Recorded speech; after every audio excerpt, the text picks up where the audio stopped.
application day faire sauter les clauses d'intangibilité ak d'éternité comment le comprendre également avant ñu ñëw ci recours yi. waaw jërëjëf soxna Aïcha bala ma àgg ci loolu. en fait dañ ma interpellé. oui allez-y ma bëggoon cee leeral te damay rejoindre le professeur ci li mu wax. xam nga professeur tey bu fekkoon dañuy àtteeku rek ci état de droit xam nga état de droit comment ça s'appelle encore. Lamine. ah monsieur Lamine Ba. bu fekkoon ci état de droit rek la ñuy sukkandiku état de droit mooy l'état dans lequel les administrés tout comme l'administration sont soumises à la loi. bu ñu jàppee ni kii di Karim Meïssa Wade un citoyen de la République la dans les normes fii may wax ak yow dana waroon a lancer un mandat d'arrêt international contre lui pour parjure parce que am na ñaari citoyen yu taxaw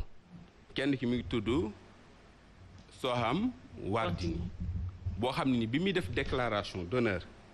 dafa wax ni moom elle est exclusivement c'est Rose Wardini Soham c'est ça Rose Wardini c'est Rose dafa wax ni moom elle est exclusivement de nationalité sénégalaise bi nu demee ba ci biir gis na ni professeur kooku am na beneen nationalité bu française ñu ni comme loolu am na malgré la validation dañ ko war a poursuivre pour parjure arrêté ko may ko liberté provisoire mais kooku dafa garaaw c'est-à-dire kooku waru woon bénéficier fekkoon dañuy dem dans la rigueur rek de la loi maanaam dañ ko waroon mettre sous mandat de dépôt dans la rigueur des droits de ki xam ni moom la ñu arrêté indi ko déféré ko devant le procureur pourquoi Karim Wade bi xam ni dafa def déclaration sur l'honneur article 121 du code électoral L 121 dafa leer dafa wax ni mooy la wax sànq ne la ma la monsieur Lamine Ba le problème de l'histoire c'est l'histoire du femme la candidature même du président Karim Meïssa Wade est irrecevable du point de vue légal maanaam le conseil constitutionnel waru woon ko sax càmbar daf ko waroon a écarter d'office parce que ku bëgg a jiite réew mi wax ni yow vous êtes exclusivement de nation sañ ñu ràññee ni li ngay wax du dëgg mais loolu c'est grave professeur. te yow ba nga koy wax xam nga ni du dëgg moom non déggu ni ko tout ni nga ko tuddee mooy déclaration sur l'honneur yow bi nga koy def yow xam nga bu baax xel ni li nga wax du dëgg jamono leeral ni Ndeye Fatou li nga wax du dëgg loolu c'est un problème moo tax ma la bu nekk noonu nekk dans un état de droit comme moom dafay légalité kooku dañ ko waroon a arrêter je me pose la question pourquoi diable on arrête la dame et on laisse effectivement donc en liberté Karim Meïssa Wade qui se d'ailleurs man Karim le président Meïssa Karim c'est la première fois may prononcé wu ci moom mais man moom mënu ma jox benn inspiration Karim Meïssa Wade bi ñu wax ni moo nu bëgg a jiite ñun année yi wees lépp ak li xew lépp ci réew mi ndax dañ ko mosee gis mu wax ci kon li professeur wax ni maanaam les politiciens li leen intéressé mooy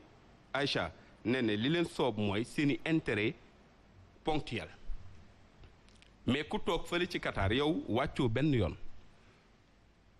ñëw def lu la neex salfaañe yoon ñu xañ la ci yoon nga ni non réew mi faaw mu dugg ci guuta mais le sëñ Saliou a raison mon grand a parfaitement raison bu la waxee ni la li ñu def nii dañ ko planifier depuis mais boo amee lecture nga xool agencement sériel yi séquence temporelle yi ni muy tëddee mais da nga xam ne Ndeye Fatou lii luñ planifié la yàgg na xoolal luñ planifié la ba teg ko ba pare deal la c'est un deal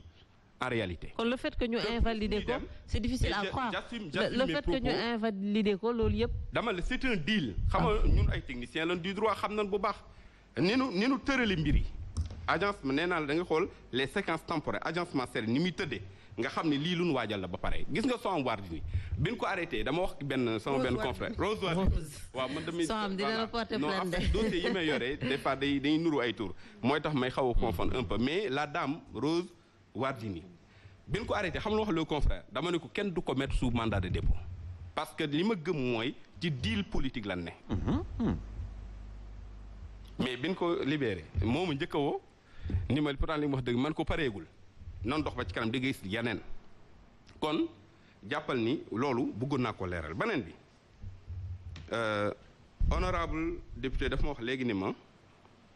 te gis nga foofu bala ma caa tëj sax mais attendez mais ñun ci ban pays la nekk mais sëñ Saliou nan nga mën a comprendre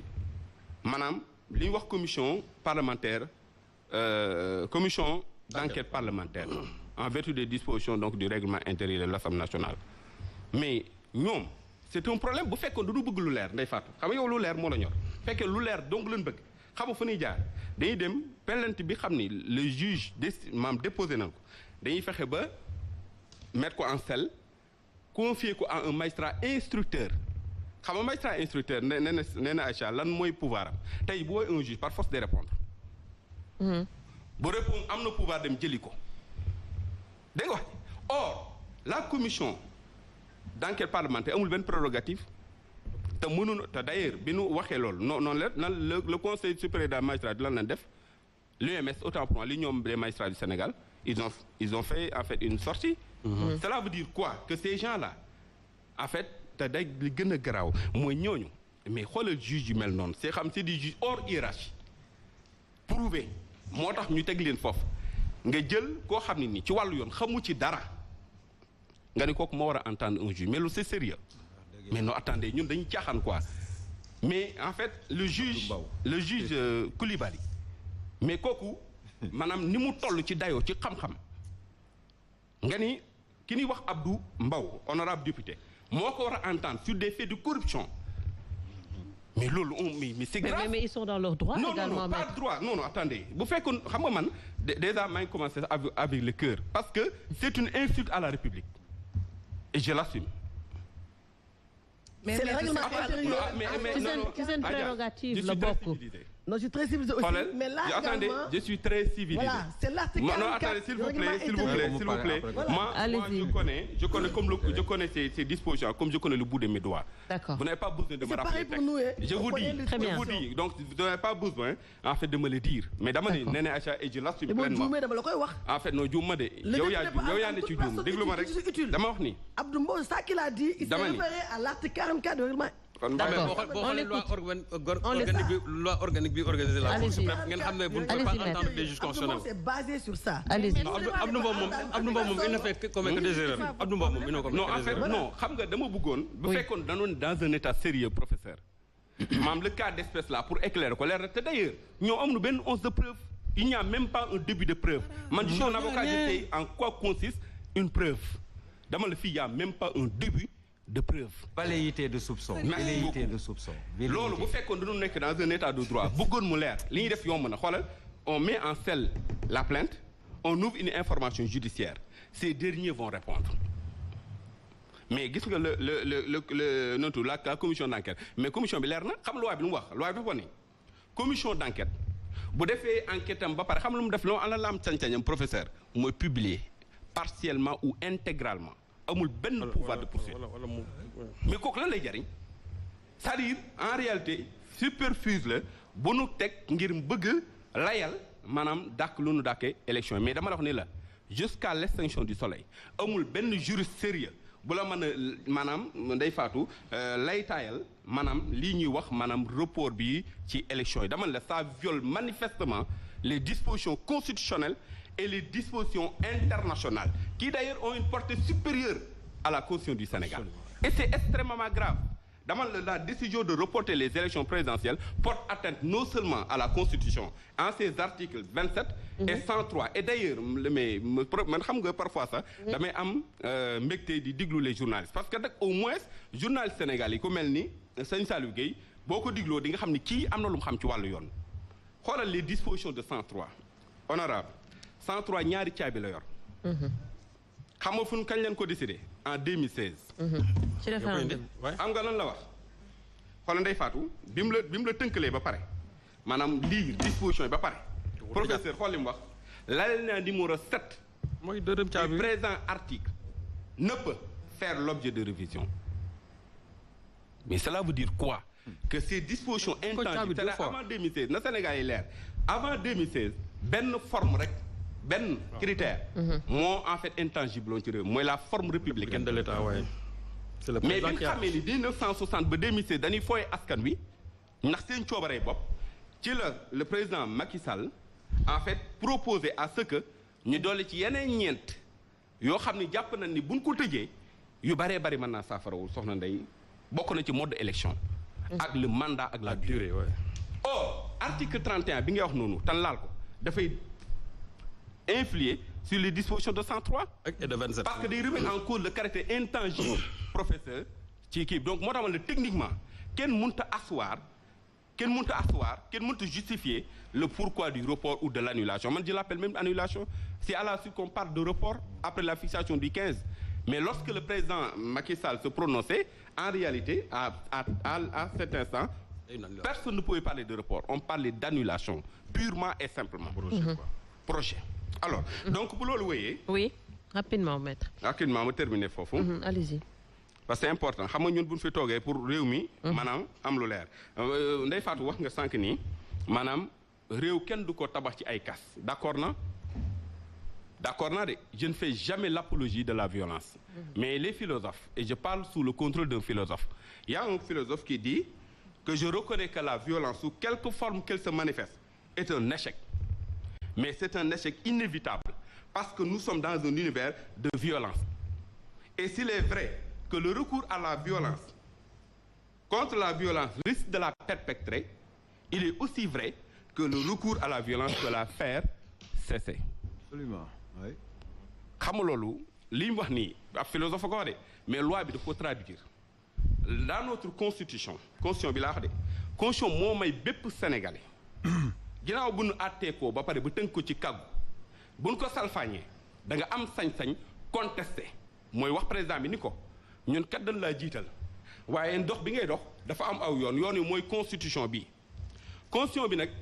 donc bu ñu gisee ni da nga koo jalgati am nañ sañ-sañu ñun sëñ Saliou maanaam wax la ne la yoon wi nga teg sa tànk du fi yaa ngi ci ñàll wi loolu la sénégalais yi def tey génn maanaam wax président ni ko report bii ñu xam ne moom lañ bëgg a def te xam dafay porter atteinte à la constitution ne ñun d'accorduñ ci loolu ndax violence la exercer sa souveraineté te d'ailleurs violence yi ni wax ni ay kas ak yooyu mais France gi du démocratie États-Unis du démocratie mais Aïcha la fay am xaaj genn wàllam gi amul fii ci réew mi ba amuñ ci xaju sa ci réew mi. mais maître même au sein des religions. oui. même au sein des religions même dans l'islam. oui. mais la violence a eu lieu. La violence elle est le moteur de l'histoire. Mais il y a de bonnes violences il y a de mauvaises violences. Parce qu'en réalité professeur. Machiavel. Dans un contexte. Tous les prophètes armés ont réussi. Tous les prophètes désarmés ont été anéantis. Très bien. On est désarmés ils vont nous anéantir. Alors laissez-le terminer rapidement. Terminez par là. Même dans le combat pour la justice qu'est-ce qu'on nous dit? La désobéissance civile est moralement et légalement admise. Oui. Et c'est ça, c'est la Constitution qui nous le dit. Hein? Très bien. Donc man li ma gëm ñaar rek fi am fi mu toll nii xoolal soxna Ndeye Fatou ku la man di wax ñaar rek fi am maam kii di président Macky Sall ak deal yi mu teg ak les acteurs politiques muy PDS man je le cite nommément ils sont dans un deal de plus ñuy dem muy gën di leer. J'assume pleinement mes propos. deal bi xam ni moom lañ teg ci réew mi xam nga professeur fan lañ jëm mooy toll foo xam ni lijjanti réew mi day jafe ñaar rek a koy lijjanti boobaa